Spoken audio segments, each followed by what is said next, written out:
Hello दोस्तों, नमस्कार। तो आपका स्वागत है टीचर एजुकेशन में। तो आज हम पढ़ेंगे हिंदी व्याकरण का वाक्य और इसके कितने भेद होते हैं। अगर आप चैनल पर नए हैं तो चैनल को कर लीजिए सब्सक्राइब, ताकि आपको ऐसी वीडियो और मिल सके। और आप 30 से 12 तक के स्टूडेंट हो तो आप चैनल को बिल्कुल सब्सक्राइब कीजिए, क्योंकि आपको सारे कंटेंट मिलने वाले हैं ये आपके सब्जेक्ट से जुड़े इस वीडियो में। ठीक है, तो चलिए पढ़ते हैं आखिर वाक्य का अर्थ क्या है। वाक्य कहते किसे हम? ये वाक्य का अर्थ होता है कि शब्दों का व्यवस्थित समूह, जिससे कोई पूरा भाव व्यक्त हो सके। मतलब शब्दों का एक ग्रुप होता है। ठीक है, और वाक्य के दो मुख्य प्रकार होते हैं। अर्थ की दृष्टि से 8 प्रकार होते हैं और रचना की दृष्टि से 3 प्रकार होते हैं। अब अर्थ की दृष्टि से वाक्य को देखें तो भाई विधानवाचक वाक्य, निषेधवाचक, प्रश्नवाचक, विस्मयवाचक, आज्ञावाचक, इच्छावाचक और संकेतवाचक वाक्य और संदेशवाचक वाक्य हैं। अब अगर हम रचना की दृष्टि से देखें तो 3 ही प्रकार हैं: सरल वाक्य, संयुक्त वाक्य, मिश्रित वाक्य। तो ये तो हो गए इनके प्रकार। अब इनके बारे में डिटेल से पढ़ते हैं, हम विस्तार से पढ़ते हैं। पहले आपका कि विधान सूचक वाक्य क्या है। अब भाई विधान सूचक क्या है? वह वाक्य जैसे किसी प्रकार की जानकारी प्राप्त होती है, वह विधान वाचक वाक्य कहलाता है। उदाहरण के लिए भारत एक देश है। ठीक है, इससे क्या एक सूचना प्राप्त हो रही है। राम के पिता का नाम दशरथ है, ये भी एक सूचना है। दशरथ अयोध्या के राजा हैं, ये भी क्या है? जानकारी प्राप्त हो रही है। सूर्य पूर्व दिशा से उगता है, तो ये भी क्या एक जानकारी ही प्राप्त हो रही है। तो अगला वाक्य आता है निषेधवाचक। निषेध का मतलब भी होता है मना करना। जिन वाक्यों में कार्य ना होने का भाव प्रकट होता है उन्हें निषेधवाचक वाक्य कहते हैं। जैसे मैंने दूध नहीं पिया और मैंने खाना नहीं खाया, आज मुझे स्कूल नहीं जाना है।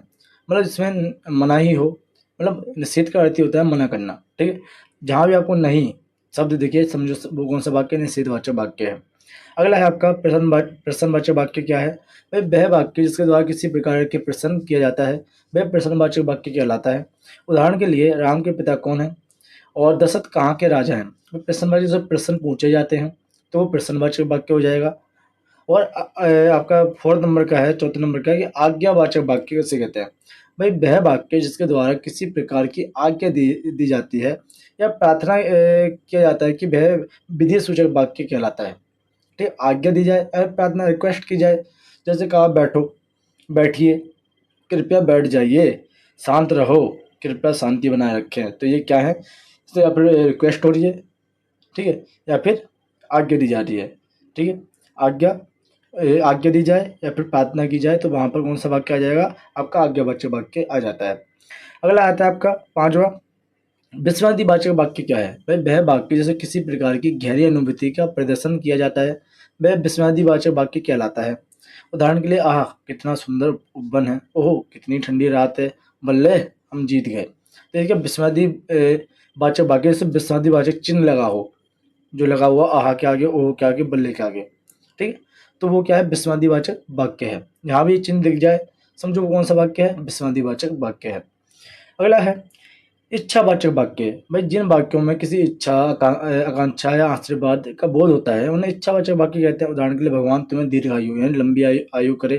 ठीक है, नव वर्ष की मंगल कामना, मतलब हैप्पी न्यू ईयर है, भगवान तुम्हें सदा खुश रखे। तो ये सब क्या है? इच्छावाचक वाक्य हैं, जिससे हम अपनी इच्छा प्रकट करते हैं। ठीक है, और आगे है संकेतवाचक वाक्य। तो जिन वाक्यों में किसी संकेत का बोध होता हो, जिससे हम किसी चीज से संकेत हो रहा हो, उन्हें हम संकेतवाचक वाक्य कहते हैं। जैसे राम का मकान उधर है, तो इसको संकेत किया जा रहा है।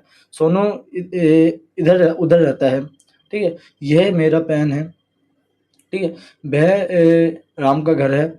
तो यूं करके जितने भी वाक्य बनते हैं वो संकेतवाचक वाक्य कहलाते हैं।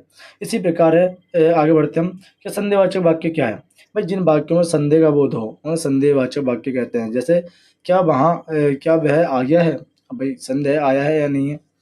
डाउट है, मतलब क्या उसने काम कर लिया है? भाई काम हो गया है नहीं हुआ है, तो इसमें डाउट है। क्या राम ने खाना खा लिया है? तो इसमें क्या डाउट है? संदेह है। जहाँ भी डाउट हो, संदेह हो, तो उसको बोलते हैं संदेहवाचक वाक्य। आगे बढ़ते हैं। भाई रचना के आधार पर 3 ही है। तो सरल वाक्य यानी जिसे सिंपल सेंटेंस ही बोलते हैं इंग्लिश में, और हिंदी में साधारण वाक्य, सरल वाक्य। जिन वाक्यों में एक ही विधेय होता है और उन्हें सरल वाक्य या साधारण वाक्य कहते हैं। इन वाक्यों में एक ही प्रक्रिया होती है। जैसे भाई मुकेश पढ़ता है, ठीक है, अब राम ने भोजन किया। अब ये सिंपल से सेंटेंस है, सीधे सीधे बोले जा रहे हैं, तो यह है साधारण वाक्य। आगे बढ़ते हैं। संयुक्त वाक्य क्या है? संयुक्त वाक्य में दो अथवा दो से अधिक साधारण वाक्य जब समान अधिकार यानी समुच्चय बोधक जैसे कि पर, किंतु, और या आदि से जुड़ते हैं तो वो संयुक्त वाक्य कहलाते हैं। मतलब जो जब दो वाक्यों को किसी शब्द द्वारा जोड़ा जाता है तो उसे संयुक्त वाक्य कहते हैं। अगर तुम्हें और दिखे, बीच में किंतु दिखे, पर दिखे, तथा दिखे, इन शब्दों को देखते ही आपको समझ जाना है कौन सा वाक्य संयुक्त वाक्य है। भाई गीता गई और सीता आई, बीच में और लग गया, गीता गई यानी एक सिंपल सेंटेंस साधारण वाक्य, और सीता आई ये भी साधारण वाक्य। अब इन दोनों को जोड़ा किसने? और ने। तो गीता गई और सीता आई, तो ये क्या साधारण वाक्य है। वह सुबह गया और शाम को लौट आया, तो ये भी क्या है? साधारण वाक्य है कि भाई वो सुबह गया और शाम को लौट कर आ गया। आगे बढ़ते हैं हम। मिश्रित वाक्य क्या है? वह जिन वाक्यों में एक मुख्य प्रधान वाक्य हो और अन्य आश्रित वाक्य हो उन्हें मिश्रित वाक्य कहते हैं। इनमें एक मुख्य उद्देश्य और एक मुख्य विधेय होता है, के अलावा एक से अधिक समापिका क्रियाएं भी होती हैं। जैसे ज्यों ही उसने दवा पी वह सो गया। ठीक, यदि परिश्रम करोगे तो तीर्ण हो जाओगे। मैं जानता हूँ कि तुम्हारे अक्षर अच्छे नहीं बनते। तो ये क्या है? ये ऐसे वाक्य हैं जिससे वाक्य का मिश्रण मिलता है। जैसे ज्यों ही उसने दवा पी वो वह सो गया, जैसे उसने खाना खाया वैसे ही वह सो गया। तो ये क्या है? ये मिश्रित वाक्य हैं। तो ये आपके वाक्य थे। और आपको ये हिंदी व्याकरण से जुड़ी कोई सा टॉपिक चाहिए तो आपको इस चैनल में मिल जाएगा। अगर आप चैनल पर नए हो तो प्लीज़ सब्सक्राइब कीजिए ताकि मुझे मोटिवेशन मिले आपके लिए और भी ऐसी वीडियो बनाने के लिए।